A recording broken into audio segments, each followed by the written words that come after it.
Hola, ¿qué tal amigos? Muy buenos días. Son las 6:14 aquí por Centroamérica y en Venezuela son las 8:15 y ayer hubo elecciones en Venezuela y los resultados lo anunció la máxima autoridad electoral horas después, en el que al 80% del escrutinio de las actas, con el 51,2%, el candidato, presidente también, Nicolás Maduro, ganó dichas elecciones. Pero ojo, diferentes gobiernos, diferentes actores en el continente, pero también en el mundo, reaccionaron como se debía ya esperar a estas elecciones. Uno de ellos, Estados Unidos, junto con la Unión Europea, dijeron que no van a reconocer, pero a esto también se sumó el presidente de Guatemala. Escuché bien, Guatemala, un país donde la democracia Made in USA o Made in USAID, pues no termina de mostrar, digamos, los resultados del cambio tan anunciado. También se pronunció en contra de los resultados de Venezuela, de las elecciones de Venezuela, la nada menos que la presidenta usurpadora del Perú, otra ficha, digamos, del intento de la recuperación del continente por parte de los Estados Unidos. También se pronunció en contra de los resultados el presidente de Chile, otra ficha, digamos, también del progresismo norteamericano.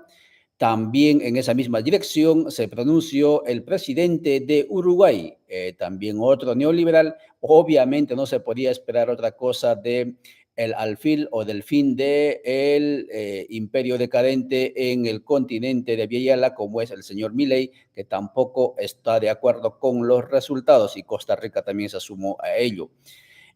Agentes del catastrófico sistema neoliberal, como el caso de Tuto Quiroga de Bolivia, el lamentable Tuto Quiroga de Bolivia, y otros que no han sido permitidos, que no han permitido, el gobierno de Venezuela no permitió el ingreso a dicho país, en este caso Venezuela, como observadores, también se pronunciaron en ese sentido. La pregunta es, ¿qué está detrás de todo esto? Uno, esto se sabía que iba a ocurrir. En primer lugar, la estrategia comunicacional corporativa fue que instalarían en el imaginario continental, en el imaginario del país, esta idea de que en Venezuela quien iba a ganar las elecciones era el señor Edmundo, es decir, el opositor, la oposición. Y entonces habían celebrado con antelación desde los medios alternativos, pero también los medios corporativos, que la oposición había ganado. Pero antes de que la autoridad electoral anunciara quién había ganado, incluso la CNN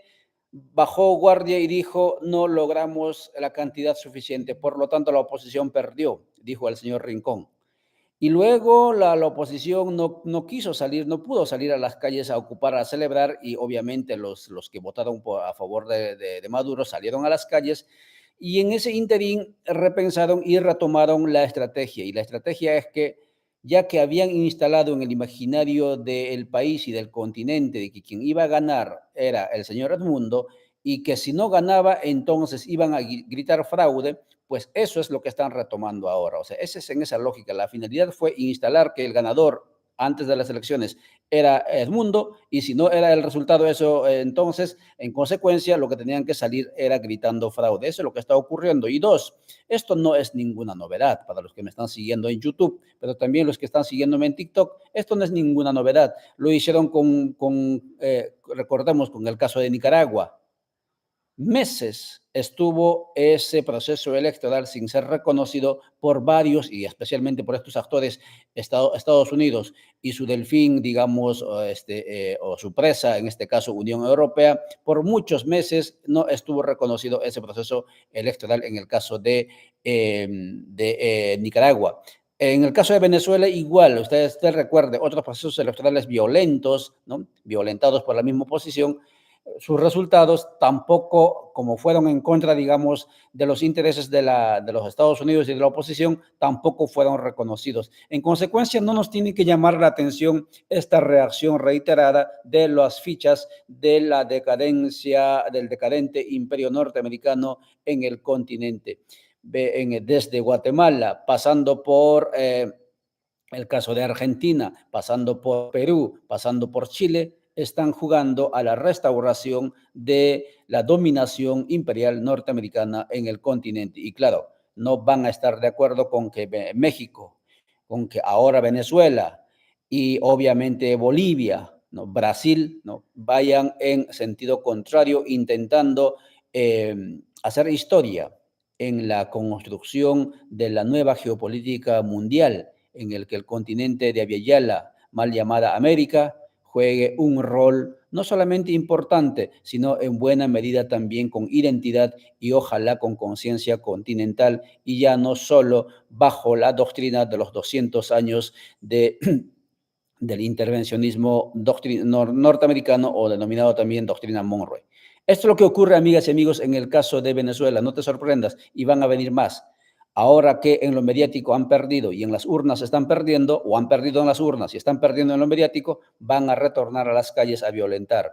Presidente Maduro, usted está convocado a gobernar, no se deje influenciar por estas opiniones que en buena medida dejan mucho que desear. ¿Con qué autoridad Estados Unidos puede decir qué es democracia y qué no es democracia si tiene a un delincuente condenado como candidato a la presidencia?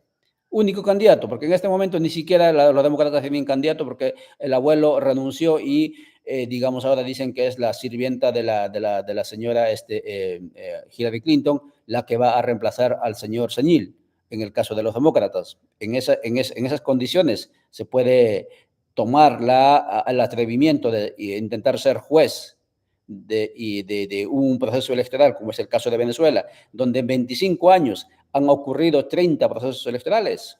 Puede haber eso. O el caso de Perú, la señora Dina Boluarte, tan detestada, tal vez tendrá 1 o 2% de aceptación. Ayer ha sido el aniversario 203 del Perú, con la gente en las calles y todavía sigue la gente en las calles con un Congreso de la República totalmente hastiado en esas condiciones y obviamente usurpando funciones que no le compiten, como es el caso de la señora Dina Boluarte en el caso de Perú. Puede atreverse, puede tomarse esa autoridad de decir qué es democracia y qué no es democracia en el caso de Venezuela. Y no vamos a hablar del caso de la Unión Europea, ¿sí? Especialmente, digamos, bajo el dominio de Bruselas, ¿no? Que en buena medida también están fungiendo ahora como los nuevos caporales del nuevo colonialismo en el caso de Europa sobre los pueblos de Europa. ¿Se pueden tomar ese atrevimiento? Moralmente no les asiste, históricamente tampoco, y por lo tanto dejemos que los pueblos del continente comiencen a caminar con sus piernas y decidir con su propia voluntad y su propia conciencia. Gracias, amigos. Chao, chao.